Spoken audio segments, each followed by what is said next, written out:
Pernahkah kamu merasa hidup bukan sepenuhnya milikmu, bahwa yang kamu jalani hanyalah versi yang disusun oleh ekspektasi orang lain? Kadang yang perlu kita lakukan bukan mencari versi terbaik dari diri kita, tapi membongkar yang lama, dan membangun kembali, dengan kesadaran, kebebasan, dan keberanian menjadi diri sendiri.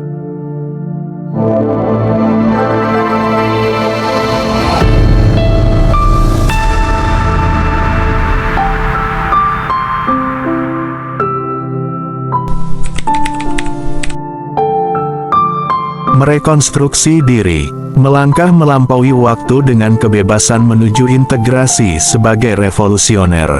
Dalam riuh rendah kehidupan, kita tak sekadar berjalan menyusuri hari, kita merekayasa eksistensi, mengukir makna dalam lanskap waktu yang terus bergerak. Diri kita bukanlah entitas yang stagnan, melainkan sebuah proyek yang terus-menerus dibentuk, dihancurkan, dan dibangun kembali oleh pengalaman, pemikiran, dan kesadaran yang berkembang. Inilah rekonstruksi diri, sebuah proses intelektual dan spiritual yang tak pernah selesai, namun terus mendekatkan kita pada pemahaman esensial tentang siapa kita dan mengapa kita hadir di dunia ini. Waktu bukan hanya penanda peristiwa, tetapi ruang refleksi. Ia memberi kita peluang untuk menyelami fragmen-fragmen hidup, menemukan benang merah antara luka dan harapan, antara kegagalan dan transformasi. Melampaui waktu berarti kita tidak lagi dikekang oleh narasi masa lalu atau kecemasan masa depan, tetapi hadir secara utuh dalam kesadaran penuh, di mana kita menjadi arsitek bagi nasib kita sendiri. Di titik ini, kebebasan menemukan wajah sejatinya, bukan sekadar bebas memilih, tapi bebas berpikir, bebas menjadi, dan bebas menyusun ulang identitas yang lebih utuh. Namun, kebebasan ini tidak bisa berdiri sendiri. Ia membutuhkan integrasi. Banyak individu yang bebas, namun tercerai-berai dalam diri, terjebak dalam paradoks antara keinginan dan nilai, antara harapan dan ketakutan. Integrasi adalah seni menyatukan bagian-bagian diri, yang kuat dan yang rapuh, yang terang dan yang gelap menjadi satu kesatuan yang jujur dan autentik. Ketika integrasi tercapai, kita tidak lagi menolak sisi-sisi tertentu dari diri kita, tetapi memeluknya, dan dari situ muncul kekuatan baru, kekuatan untuk menjadi utuh. Dan dari keutuhan itulah lahir keberanian untuk menjadi revolusioner. Revolusi yang sejati tidak selalu mengubah sistem sosial, tetapi lebih dahulu mengubah sistem keyakinan di dalam diri. Ia dimulai ketika kita menolak tunduk pada dogma yang membatasi pertumbuhan batin, ketika kita mempertanyakan warisan pemikiran yang sudah tak relevan dengan nilai-nilai yang kita perjuangkan hari ini. Seorang revolusioner dalam arti terdalam bukanlah pemberontak yang menghancurkan demi kehancuran, tetapi seorang pembangun yang menyusun ulang realitas dengan cara berpikir yang lebih adil, lebih bijaksana, dan lebih manusiawi. Dalam perjalanan ini, kita akan banyak menemukan keheningan, bukan sebagai kekosongan, melainkan sebagai ruang suci untuk mendengarkan suara terdalam dari batin kita. Kita akan bertemu kesepian, bukan sebagai hukuman, tetapi sebagai lahan subur tempat tumbuhnya pemahaman akan kedirian. Kita akan diuji, tidak hanya oleh dunia luar, tetapi juga oleh bayangan yang kita sembunyikan selama ini. Namun justru disitulah kekuatan lahir, ketika kita bisa menatap diri tanpa topeng, dan berkata, inilah aku, dan aku memilih untuk bertumbuh. Merekonstruksi diri adalah tindakan sadar untuk tidak hanya hidup, tapi hidup dengan intensitas dan arah.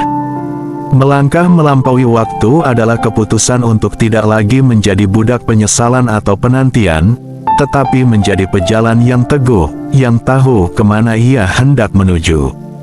Menuju integrasi sebagai revolusioner adalah cita-cita tertinggi, menjadi manusia yang tak hanya berdaya untuk dirinya sendiri, tapi mampu menjadi lentera bagi mereka yang masih mencari jalan di tengah kabut dunia.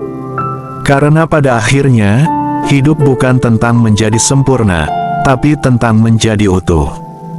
Dan dalam keutuhan itu, kita menemukan keberanian untuk terus melangkah, melampaui waktu, menuju kemerdekaan diri yang sejati.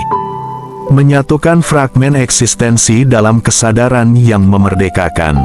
Proses menjadi manusia bukanlah perjalanan linier yang mulus. Ia adalah sebuah dinamika, kompleks, mendalam, dan seringkali membingungkan. Dalam setiap langkahnya, kita berhadapan dengan realitas yang tidak hanya membentuk, tetapi juga menguji dan mendefinisikan ulang siapa kita. Rekonstruksi diri bukan sekadar soal perubahan dalam pengertian permukaan, melainkan sebuah reformasi esensial, menggali kembali fondasi nilai, membongkar kerangka berpikir yang usang, lalu membangun ulang diri dengan kesadaran baru yang lahir dari perenungan mendalam, pengalaman yang menyakitkan namun mencerahkan, serta keberanian untuk menghadapi ketidakpastian. Ini adalah sebuah proses eksistensial yang menuntut keberanian untuk masuk ke dalam ruang-ruang sunyi batin, tempat segala kebisingan dunia tak lagi berlaku, dan hanya suara hati yang jujur mampu membimbing arah. Dalam proses ini, seseorang tak hanya ditantang untuk mengubah bagaimana ia tampil di dunia, tetapi lebih dalam dari itu, bagaimana ia memahami keberadaannya sendiri, siapa dirinya, untuk apa ia hidup, dan kemana ia akan melangkah. Ia dihadapkan pada keharusan untuk menata ulang relasi dengan waktu, makna, dan tanggung jawab, untuk berdamai dengan luka-luka masa lalu yang mungkin telah menjadi akar dari pola pikir yang mengekang, serta untuk membebaskan diri dari narasi-narasi lama yang telah kehilangan relevansi dengan jiwa yang tengah tumbuh. Rekonstruksi diri sejati tidak lahir dari euforia sesaat atau keinginan untuk sekadar menjadi lebih baik di mata orang lain. Ia adalah jalan sunyi yang mengharuskan seseorang menanggalkan topeng-topeng sosial, berani menyelami absurditas kehidupan, dan dalam diamnya menemukan percikan-percikan makna yang selama ini tersembunyi. Ini bukan transformasi instan, melainkan proses yang berakar pada kejujuran radikal terhadap luka batin, pengakuan terhadap kekacauan yang pernah disangkal, dan tekad untuk membentuk kehidupan bukan dari bayang-bayang masa lalu, tetapi dari cahaya kesadaran yang baru dibangkitkan. Dalam rekonstruksi ini, lahirlah manusia baru, bukan karena ia menjadi sosok yang sempurna, tetapi karena ia memilih untuk hidup dengan integritas, keutuhan, dan visi yang menyala dari dalam. Kesadaran baru yang lahir dari perenungan mendalam, pengalaman yang menyakitkan namun mencerahkan, serta keberanian untuk menghadapi ketidakpastian. Ini adalah proses eksistensial, di mana seseorang tidak hanya mengubah bagaimana ia tampil di dunia, tetapi juga bagaimana ia memahami keberadaannya, menata ulang relasi dengan waktu, makna, dan tanggung jawab. Rekonstruksi diri sejati menuntut kejujuran radikal terhadap luka batin, pengakuan terhadap kekacauan yang pernah disangkal, dan tekad untuk membentuk kehidupan bukan dari bayang-bayang masa lalu, tetapi dari cahaya kesadaran yang baru dibangkitkan. Berikut menguraikan beberapa aspek penting yang menjadi dasar dalam memahami proses pertumbuhan dan perkembangan diri. Penguraian ini ditujukan untuk memberikan nilai tambah yang lebih jelas dan bermakna, sehingga dapat memperkaya pemahaman dalam perjalanan pengembangan Pontesi. 1. Melampaui waktu, membangun hubungan baru dengan masa lalu, kini, dan nanti. Banyak orang hidup terperangkap di antara dua kutub waktu, masa lalu yang menghantui dan masa depan yang menggentarkan. Namun dalam kerangka pemikiran yang lebih sadar, kita dapat mengembangkan sikap reflektif yang memandang waktu bukan sebagai musuh, melainkan sebagai mitra pembentukan diri. Melampaui waktu bukan berarti mengabaikannya, tetapi menghayatinya secara utuh. Masa lalu bukan untuk dilupakan, tetapi untuk dipahami dan diintegrasikan. Masa kini bukan sekadar tempat transit, melainkan ruang aktualisasi diri. Dan masa depan bukan ancaman yang harus dihindari, tetapi medan kemungkinan yang menanti untuk diwujudkan melalui tindakan-tindakan kecil yang sadar. Ketika kita hidup dalam keterjagaan semacam ini, waktu tidak lagi menjadi sumber kecemasan. Ia justru menjadi lahan pembelajaran yang menumbuhkan kebijaksanaan. Kita tidak lagi didefinisikan oleh luka masa lalu, tapi oleh bagaimana kita mengolahnya menjadi pelajaran dan kekuatan baru. Disinilah kebebasan kita tumbuh. Melampaui waktu berarti keluar dari jerat persepsi sempit yang membekukan kita dalam penyesalan atau ketakutan. Ia mengajak kita membangun hubungan baru dengan 3 dimensi waktu secara utuh dan transformatif. Masa lalu tidak lagi dipandang sebagai penjara emosional, melainkan sebagai arsip makna yang, bila dibaca dengan kesadaran, dapat mengungkapkan pola-pola tersembunyi, luka yang menanti disembuhkan, serta pelajaran berharga yang membentuk fondasi karakter. Kita berhenti membenci masa lalu karena menyadari bahwa ia adalah bagian dari narasi hidup yang tak dapat dipisahkan, dan hanya melalui penerimaan kita dapat menyalakan lentera pemahaman. Masa kini, dalam perspektif yang tercerahkan, menjadi lebih dari sekadar jembatan. Ia adalah medan kehadiran, tempat di mana keputusan, sikap, dan kesadaran bertemu untuk membentuk realitas. Disinilah kita memiliki kuasa penuh, bukan atas segala hal yang terjadi, tetapi atas bagaimana kita menanggapi dan menata ulang dunia batin kita. Kesadaran terhadap saat ini adalah akar dari transformasi sejati, di mana waktu tak lagi dilihat sebagai garis lurus yang membawa kita menjauh dari masa lalu menuju masa depan, tetapi sebagai ruang spiral yang menyatu, di mana pemahaman, tindakan, dan harapan berkelindan membentuk makna. Dan masa depan, ketika tidak lagi dilihat dengan mata ketakutan, menjadi ladang kemungkinan. Ia bukan musuh yang mengintai di balik bayang-bayang kegagalan, tetapi lahan kosong yang menunggu untuk ditanami benih-benih pilihan sadar kita hari ini. Ia adalah konsekuensi dari keberanian kita menjalani hari ini dengan integritas, dan dari kedalaman refleksi yang memurnikan visi kita ke depan. Dalam cara pandang ini, waktu bukan hanya berjalan, tapi juga menyembuhkan, menata, dan menghidupkan kembali jiwa kita. Dengan membangun hubungan baru dengan waktu, kita tidak sekadar menjadi saksi kehidupan, melainkan arsitek dari perjalanan eksistensial kita.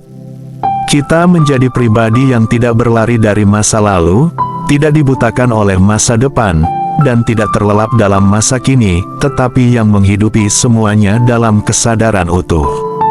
Inilah jalan menuju kemerdekaan batin, ketika waktu bukan lagi belenggu, tetapi jembatan menuju kebijaksanaan yang otentik. Ketika kita mampu menjalin relasi baru dengan waktu, bukan lagi sebagai musuh yang menakutkan, melainkan sebagai medan pengalaman yang membentuk, maka mulai terbukalah ruang dalam diri untuk berkembang secara otentik. Sebab pada titik ini, kita tak lagi terjebak dalam ilusi bahwa waktu mencuri sesuatu dari kita. Justru sebaliknya, kita menyadari bahwa setiap detik yang berlalu membawa potensi pembaruan, jika kita memilih untuk menghayatinya secara sadar. Transformasi sejati tidak lahir dari pelarian terhadap masa lalu ataupun dari obsesi terhadap masa depan, melainkan dari keberanian untuk hadir sepenuhnya dalam kehidupan ini, dengan segala kompleksitasnya. Disinilah letak kekuatan kita dibangun, ketika kita bisa menatap masa lalu tanpa gentar, karena kita telah belajar darinya, ketika kita bisa merangkul masa kini tanpa penyangkalan, karena kita telah berdamai dengan siapa diri kita saat ini, dan ketika kita bisa menjemput masa depan tanpa kecemasan, karena kita telah menanam benih nilai, tindakan, dan harapan dengan kesadaran yang matang. Hubungan yang utuh dengan waktu memampukan kita untuk memetakan potensi terdalam yang selama ini tersembunyi di balik trauma, kesalahan, dan keraguan. Ia menjadi semacam cermin batin, tempat kita bercermin bukan untuk menyesali, tetapi untuk memahami dan memperbaharui. Dalam pemahaman ini, berkembang bukanlah sekadar menjadi lebih baik, melainkan menjadi lebih jujur terhadap diri, lebih bertanggung jawab terhadap pilihan, dan lebih selaras dengan arah hidup yang memiliki makna.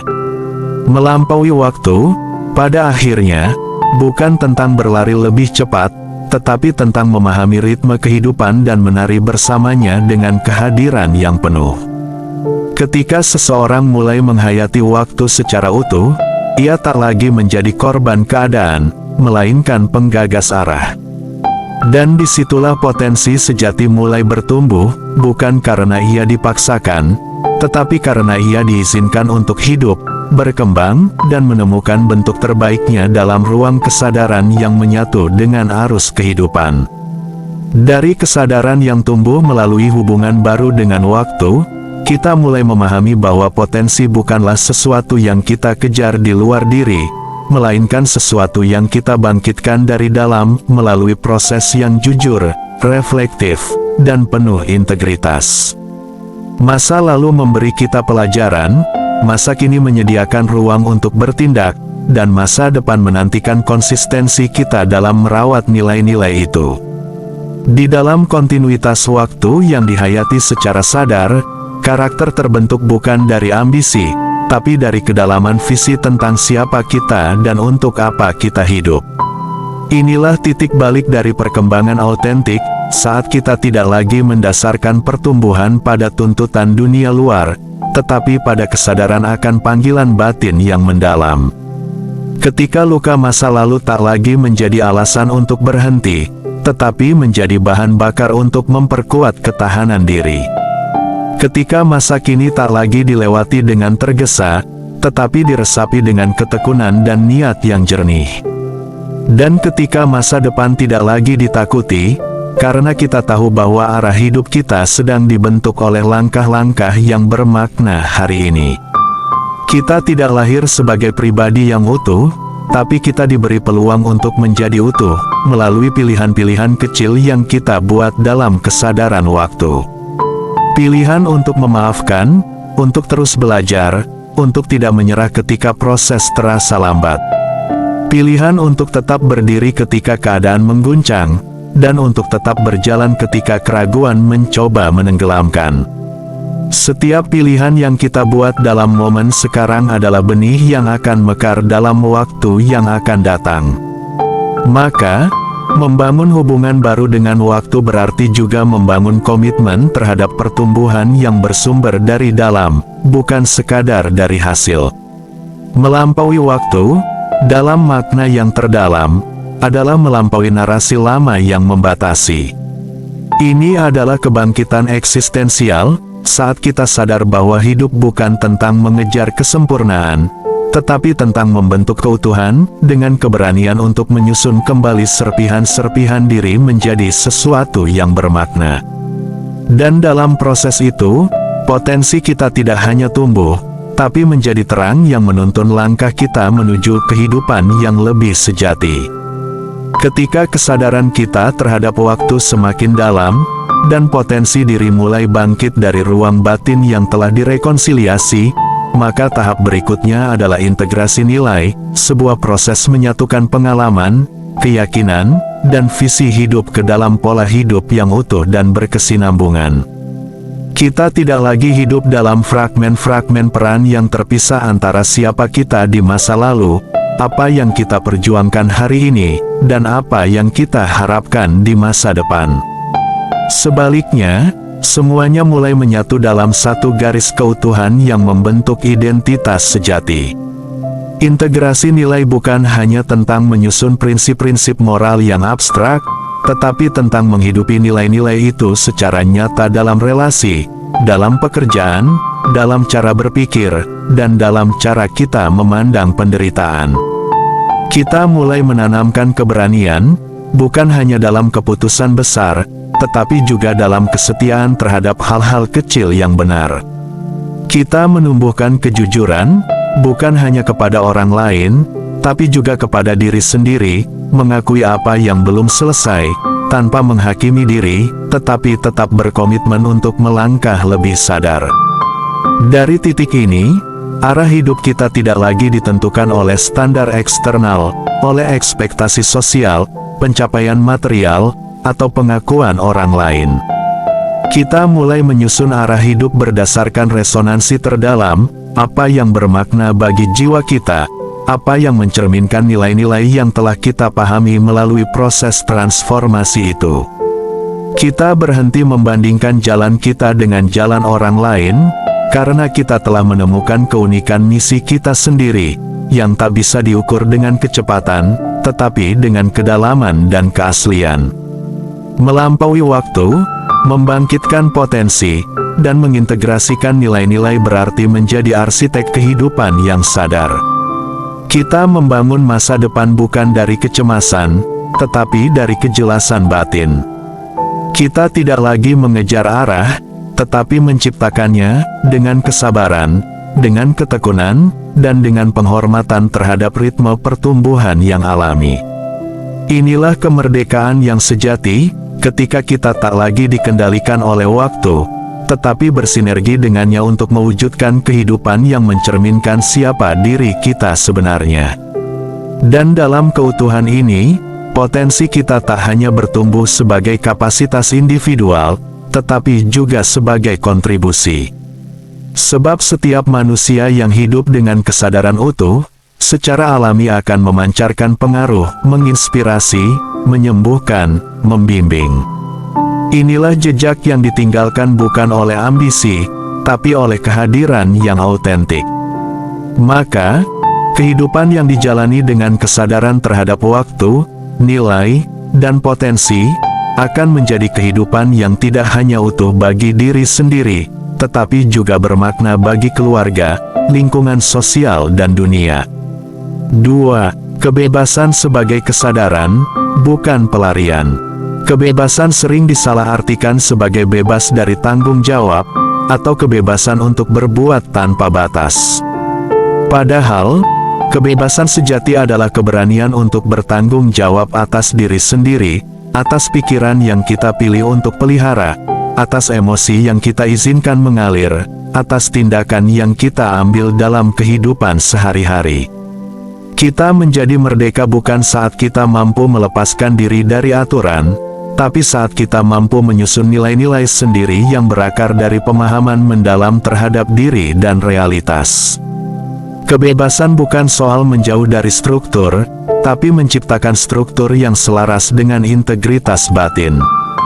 Dalam kebebasan inilah kita mulai memahami bahwa hidup bukan tentang menjadi seseorang yang diakui oleh dunia, tetapi menjadi diri yang utuh dalam kebenaran yang kita temukan sendiri.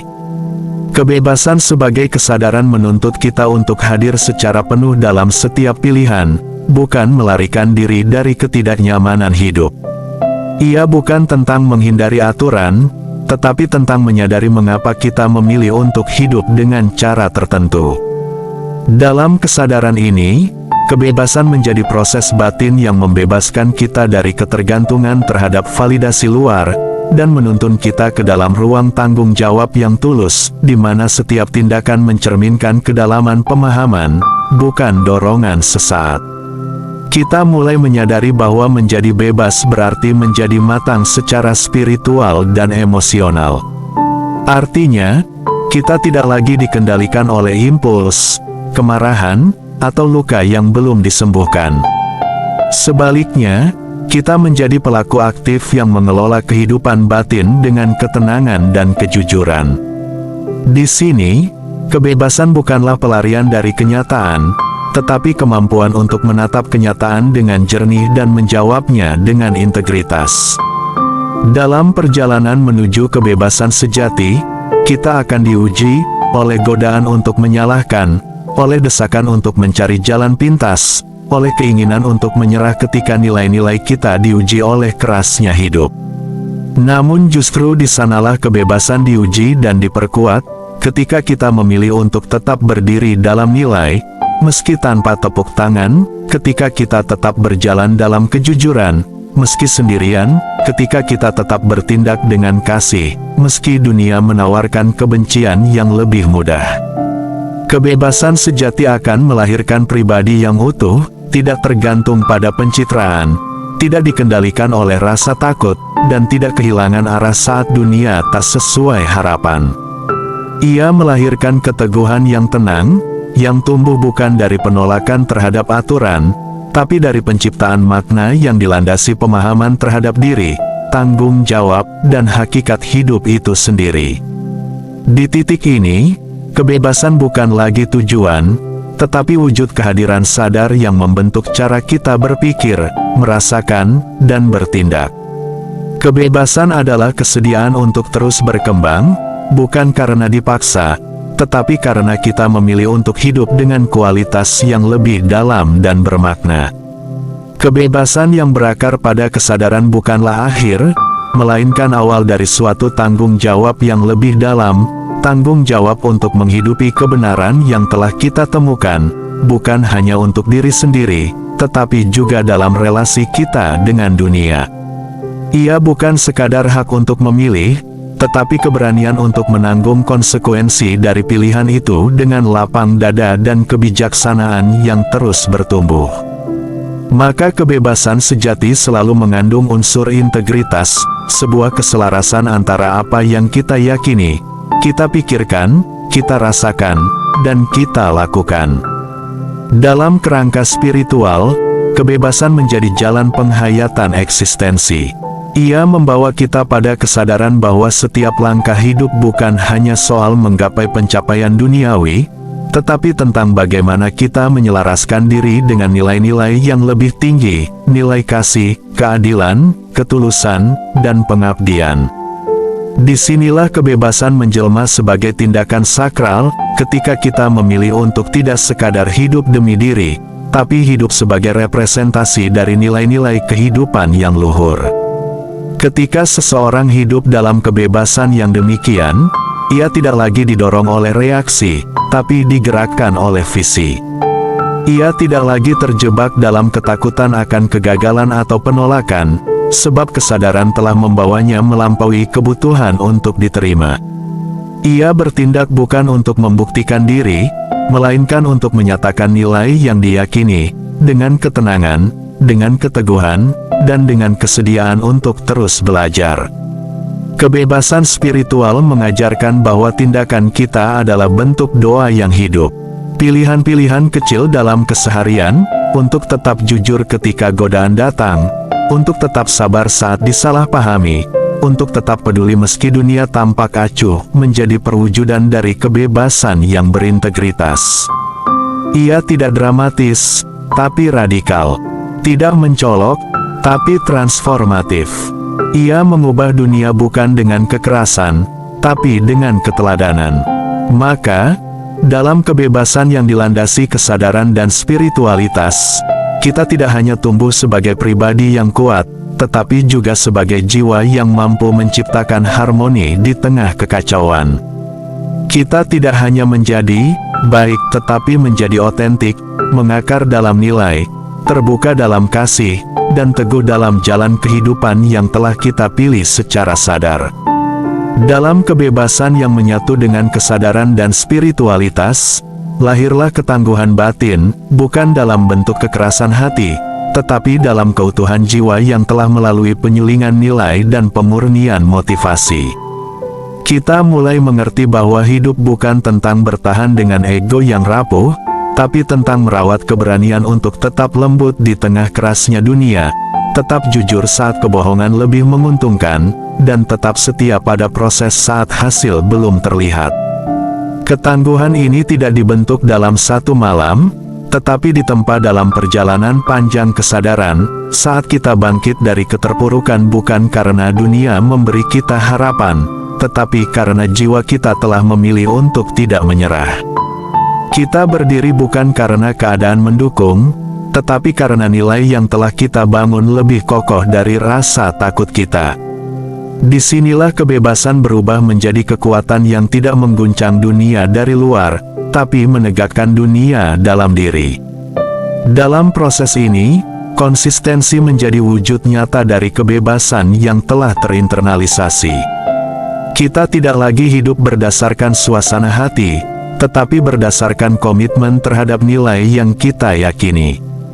Dan inilah bentuk paling otentik dari kekuatan, ketika kita tetap melakukan yang benar, meski tidak ada yang melihat ketika kita tetap menjaga integritas, meski tak ada yang mengapresiasi.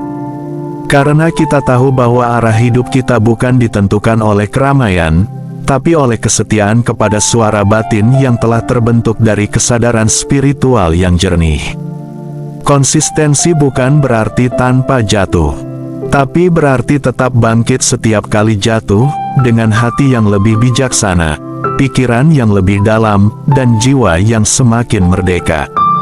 Kita mulai menjalani hidup bukan untuk menyenangkan siapapun, tetapi untuk hidup dalam kesesuaian dengan nilai tertinggi yang telah kita pilih secara sadar. Nilai yang telah kita hayati dalam sunyi, kita wujudkan dalam tindakan yang bermakna. Dan dari situ, arah hidup tidak lagi menjadi teka-teki yang menggentarkan, melainkan jalur terang yang terus ditapaki, walau kadang tertutup kabut ketidakpastian.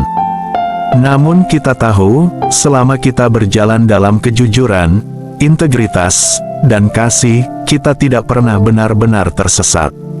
Karena arah hidup bukan tentang sampai lebih dulu, tapi tentang setia berjalan dalam kebenaran yang memberi makna.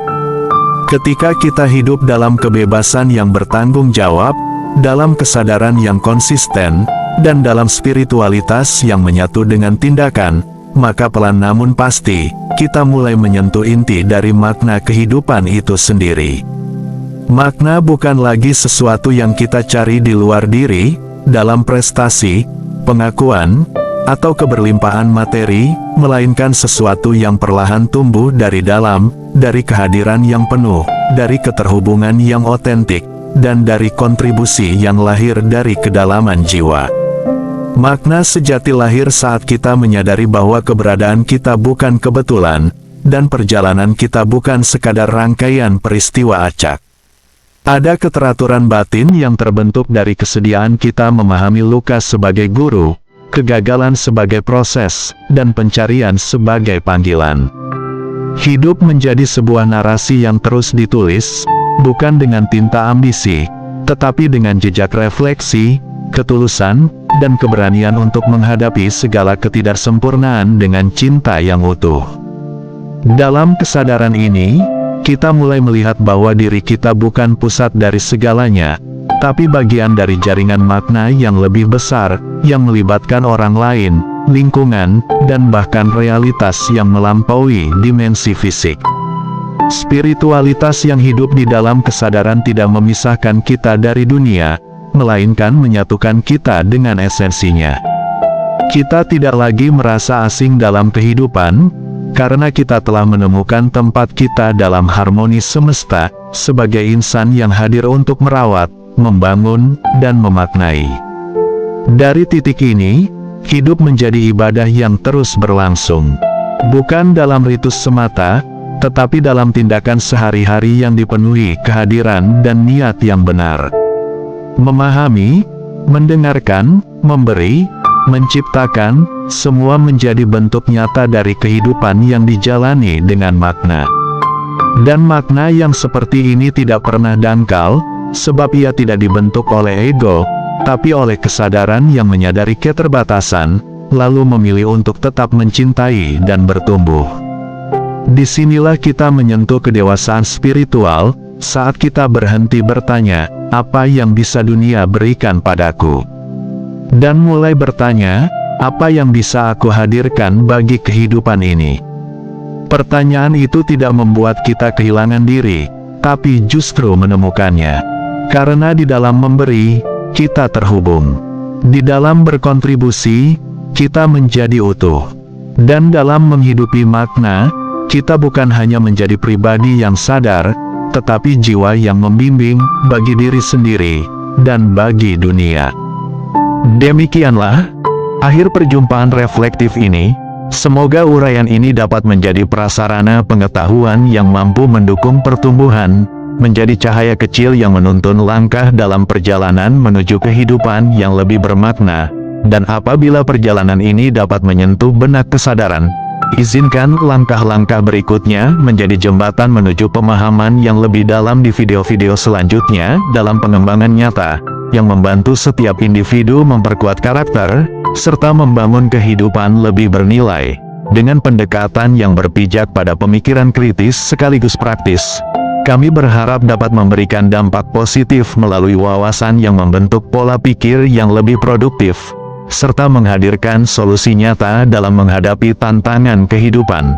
Sebab kekuatan sejati berasal dari kemampuan untuk terus berkembang, baik dalam aspek pribadi, sosial, maupun spiritual, dengan kesadaran yang lebih tinggi dan tindakan yang terarah. Nantikan video-video selanjutnya dan dukung channel ini dengan like, komen, subscriber, dan nyalakan lonceng notifikasi akan membantu kita untuk tumbuh bersama dalam perjalanan ini.